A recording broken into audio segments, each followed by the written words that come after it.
Bonjour, Balandignon sur cleboa.com. Yabino Tanya Marvambula Silandric. Alors, nous sommes au palais de justice ici. Alors, ce toza et que Makambo ezali donc toza bongo. Dans dossier ya Mike Mukeba pour nous relancer toujours évolution en haut et matindenge nini kitindenge nini. Mais avant de commencer, je veux remercier de la nation Tonton Banda. Pichumanga ya boss lady. Bon séjour à toi. Tu es que depuis aux ans Makampezo Landa. Évolution Makampezo Monana. Je te salue. Mon caméraman Marcus là. Je salue aussi le berger Junior Kabea. Mais tous ala toujours wana to landela. Évolution ya dossier en haut. Ezo mata ndenge nini ezo kita ndenge nini to kota.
Bitumba ya makanisi, bitumba ya mibeko.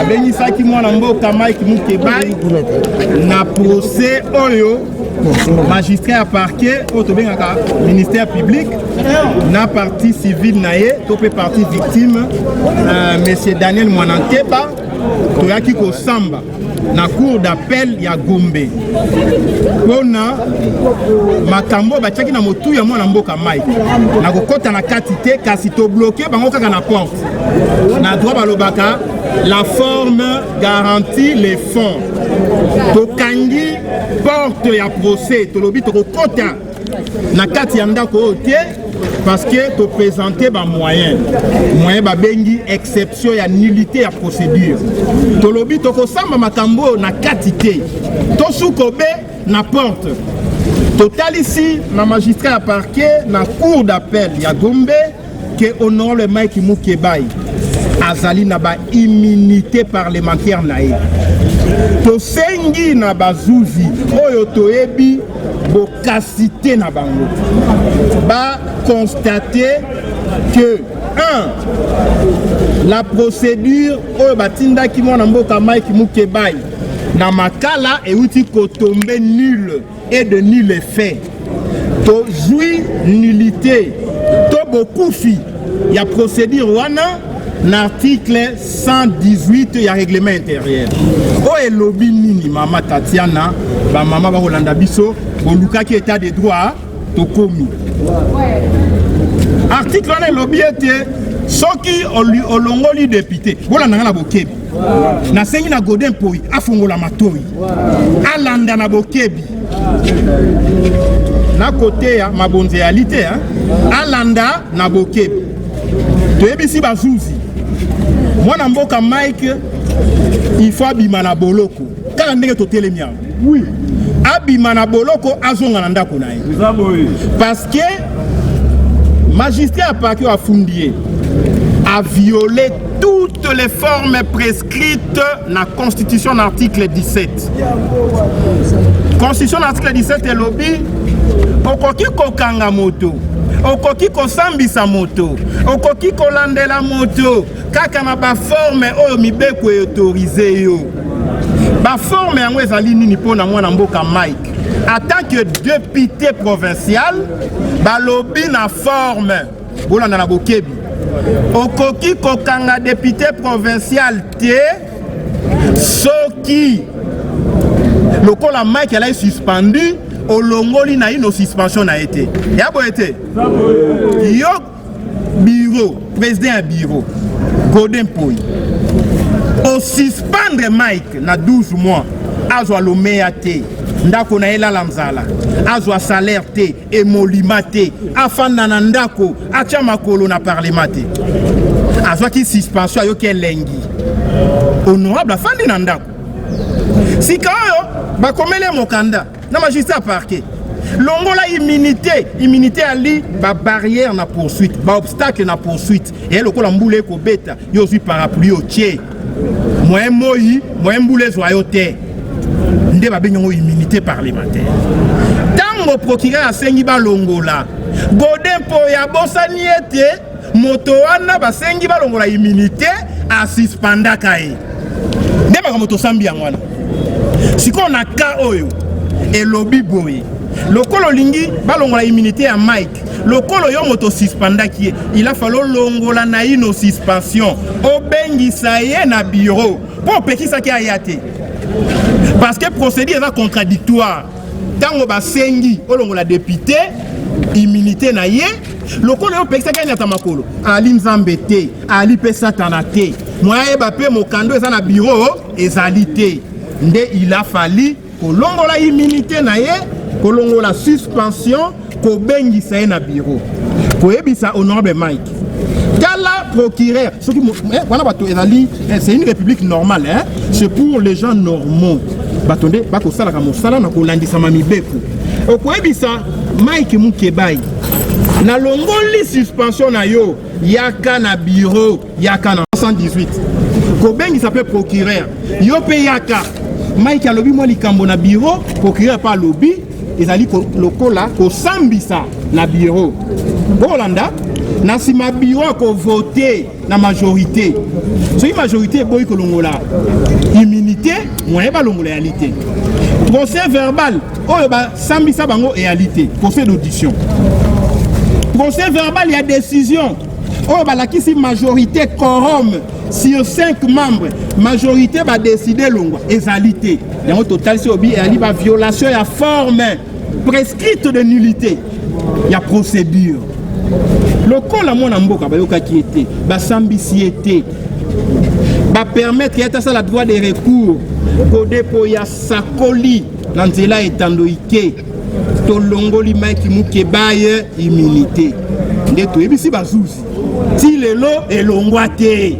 Immunité à l'ikaka parce que procédure elle est respectée ndeto ebisi magistrat wa kangisa ki Mike lokola yo kangi Mike otinda ki na boloko na mokanda ya assemblée provinciale décision ya assemblée tala mibeko toujours ya assemblée oyo osapuya ki pokanga mibeko ngwe lobby 8 jours après recours ya Mike wa kotisaki décision tombée nul et de nul effet ndeto sengi na ba juge ba constater nullité ya procédure ba ordonner libération à mon amboka Mike Mukebai ba lever détention préventive ba zongisa na ndako nde ba zuzi na sagesse nyonso balobi tozwi likambo yango en délibéré toke ko manyola yango malamu 8 jours après tu peux répondre bino parce qu'il y a les moyens d'ordre public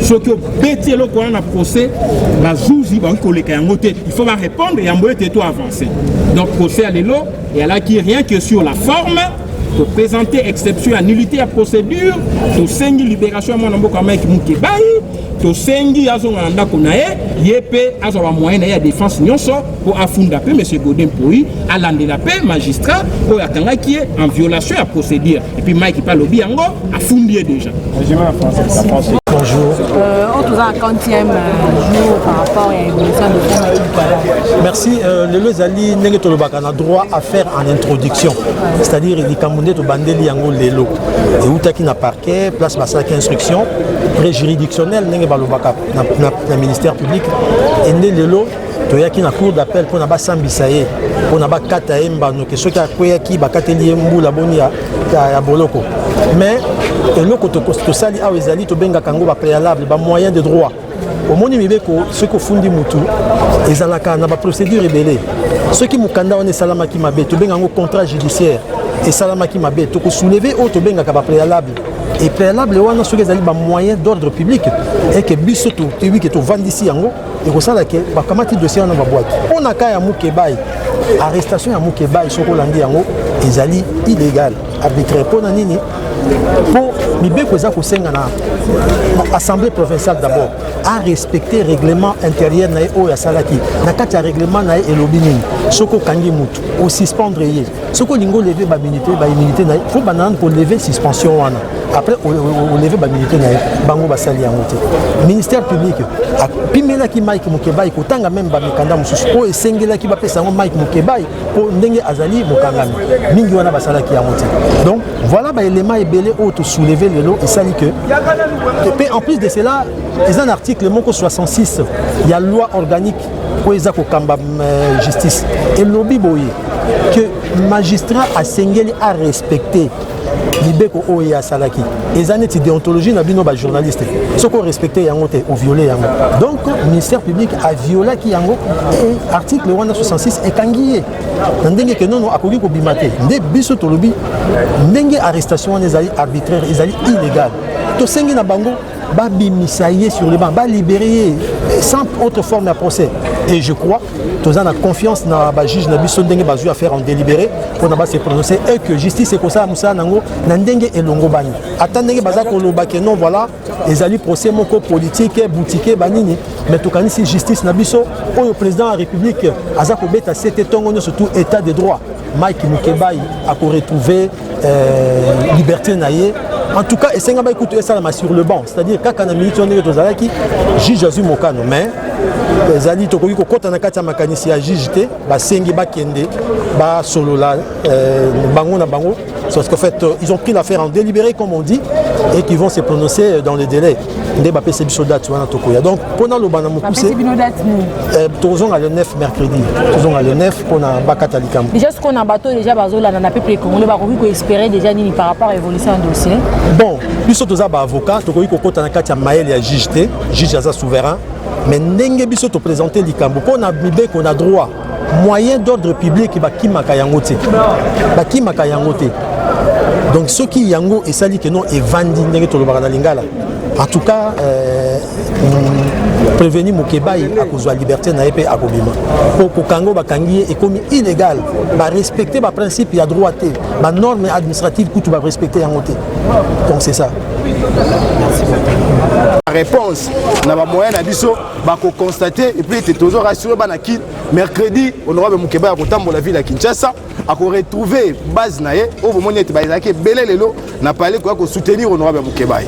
Non yo ka bino to comprendre on dirait bo chanter déjà victoire avant la guerre. Maman tu as la confiance à ba juge ya Maël et Makasi. Et so est comme Rambo bino bo lo ba lelo komi bongo te pour déjà bo lo ba bozo promettre ba congolais que à kotambola. Et s'il arrivait que to comme le jour J abimité à tamboli te ça ndeni. Maman moyen te soulever ça moyen ordre public. Na droit to dans mindu ke belé na ko dévoiler ngo ate pour to na mutu aza ko funda biso aza procureur aza pe na minduki. Donc son abimisi nyonso wa tant on soit cause pas utiliser contre biso mais to liquité et puis on a donné ça ba kinoa mercredi ba ya et belé pour être toujours liquité mobeko likondi o eza constitution pe mobeko ezo régir assemblée na bango wana eza assemblée provinciale et cause à la respecter et pas ba juge ya haute cour de bengi cour d'appel. Donc toujours appelé à la mobilisation ba congolais ba ya belé mercredi wana pour soutenir victoire pe triomphe et justice pour être to liquité to continuer à faire avec un état de droit et tant ils ont respecté mibeko. Yango biso na pour l'amour du Congo to rebete sans bolingo mboka même mibeko na to respecter té. Yango to zo liquité mbala sima. Bato bazo ko kamba assemblée provinciale on va ko respecter mibeko ezo kamba bango. Pour être mibeko wana ezaki déclaré conforme à la constitution. Merci beaucoup. Merci. Procédure régulière. Donc procédure nyonso autour il y a des verts immunité, il y a Mike Mukebai ezaki arbitraire et puis régulière. Il y a on moni déjà élimine l'étis devant les juges. To soulever l'exception pour le juge va passer à mon amboka Mike Mukebai liberté et puis cela aura pour conséquence le recouvrement de ces immunités. Oui, maître, affaire les amis libérés après 8 jours de Bokosonga. Est-ce que vous allez poliquer que c'est au Zongiawa et l'on va malheureusement mais droit les anabiso, autre salaire les droits. Tribunal a lié na loi. Soit cour a lié na règlement intérieur et assemblée provinciale les a conforme à la constitution. Donc bon on va appliquer règlement et puis mon amboka Mukebai à représenter l'intérêt à Bana Kinshasa dans l'Assemblée provinciale. Merci. Bino boyei awa penza na palais de justice et si kawa penza bo kolanda o bino bo votaki na élection provinciale na ebité et loko bo uti kolanda bazuzi ba koloba et loko di pena population ko retenir na bino électeur mo mboka ko zongela bino otaki ne ko siéger na assemblée provinciale a lobela bino to boza ko liketa ko zizala ka pour la prison makala.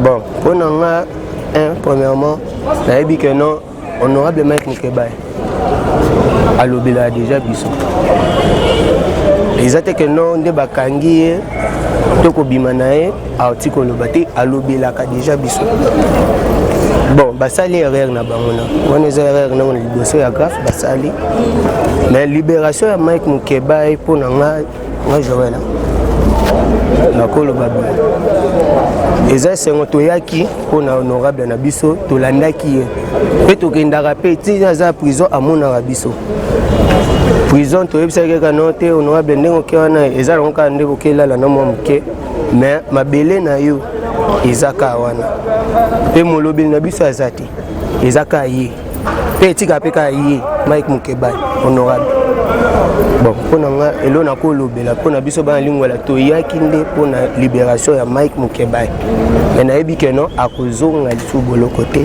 il faut donc ba libérer ba zongisa humilité na ye ba pesa o ya ki honorable na ye ba zongisa ba bien na ye nyoso ezate que non libérer mutu après boutique ka honorable simple afuta maté pendant 12 mois te ezala raté soki ba libérer te bafani seka na prison pour libération mutu nano so bo libérer mutu so ka za na fonction na bilo na bazwa bilo na ba pesi bino kangi mutu bo libérer l'autre côté bolinga ka abima atika ka député chantier ya Kombo te biso to linginde bazongisa nde bazongisa immunité na en tant que collaborateur, il y a Mike Mukeba, Jimmy Carter, Ozope Sanabadeko, Bazolanda, message Ninipo, Toyoki déjà Bozolo Bakeno, d'ici mercredi, de Mike Mukeba aux Alibanda.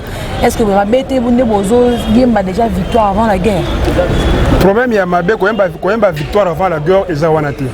Le dossier est clair. Oui, le dossier est clair. Mais déjà, tu vois, quand tu te reproches déjà... Non. Quand tu te reproches de quelque chose... Je n'en disconviens pas. Tu vois, quand tu te reproches de quelque chose, donc tu dis, bon...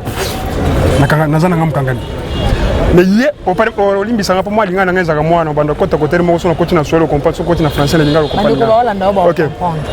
Dossier à Mike Mukeba, on te toie bien. Moi, personnellement, je chante la victoire avant la guerre. Pourquoi?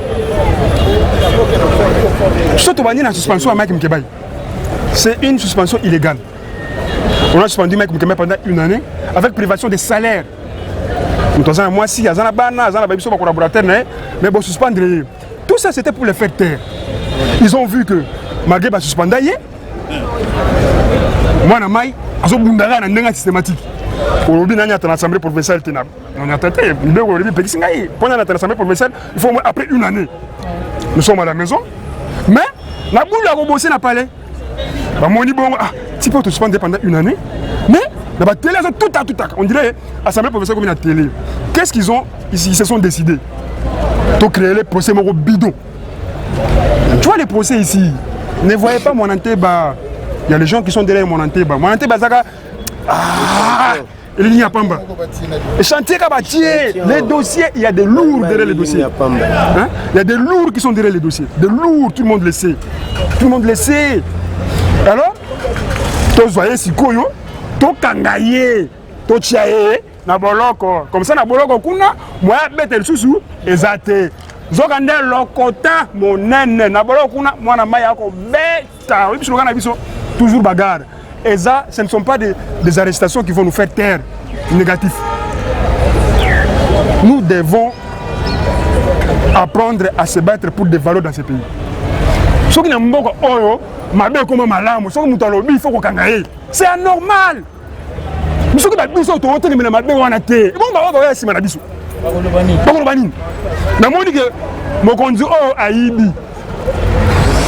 non, a détourné Mesani. Moïbi. Patrice Aymanine. A détourné Taïbi. Oh, basu 15 millions. Dossier à 15 millions, père. Il y a un monde qui va l'entraînement dans le comme Québec. Oui, d'accord. Dossier 15 millions. Aux autres, baquet. Rétro, commission. Et à Moïbi. Oui, bien, d'accord. Tout ça, on ne peut pas dire ça. C'est ça, ils ont pris le monopole. Ils sont dirigeants. Ils volent comme ils veulent. Ils ne veulent pas qu'on les attaque. Ça veut dire quoi?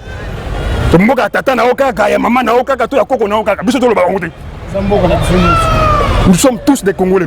Nous sommes tous égaux devant la loi. Par rapport à Bandeko Bazolanda, nous sommes déjà d'ici mercredi le 9 août.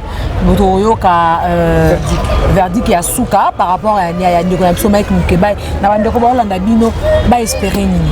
Bandeko Bazolanda. Bokanga malam.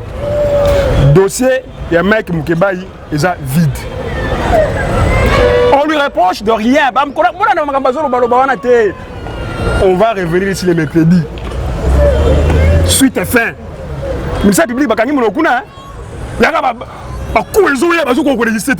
Baba beaucoup bien donc kuezo ya bazo ko résister. Je leur dis ceci. Nous faisons confiance à la justice congolaise. Qu'elle fasse son travail en bonne et due forme, on va applaudir. Et ceux qui doivent savoir, le dossier Mike Mukeba, c'est un dossier politique, purement politique. On n'en disconvient pas, mais l'électeur n'est pas lingouala. Je le représente ici. Bozala na motema Rokita. Député Nabino Azobima pour te continuer Moussala Ndenge Sengeli. Boye bagi azana député Tsi Ndenge Zawana. Parce que article 118, il y a le règlement d'ordre intérieur de l'Assemblée provinciale au Bénin. Si un député se sent lésé par une décision quelconque, il a droit au code sanitaire. Recours. Le recours là qui va introduire, et ça a déjà 8 jours. Sur 8 jours, automatiquement, toutes les décisions prises contre le Mike Mukeba et Kweyina Maï. Et ils ont arrêté un député en fonction avec ses immunités et c'est une violation de la constitution totale. Nous sommes où dans ces pays? Merci beaucoup. Kuna batunyo so bozala ki wana coach ya kolanda cleboa.com na bi ke boze belé bo continuer toujours ko s'abonner massivement wana bo kolanda bongo dossier ya ndeko momoni ambiance ezala ki awa ya ba bato ba voter ki e pour akoma lelo député ba électeur ba nane bango nyonso ya lingwa la bazala ki wana bo ki pendenge ba avocat ba lobby vraiment tozozela mercredi à le 9 to ka verdict qui a souka par rapport à évolution. Je dis merci na batunyo so zo pesa cleboa confiance bo za toujours wana bo se connecter bo s'abonner plus né na compte na bino to kutani na émission ya Mbalasi.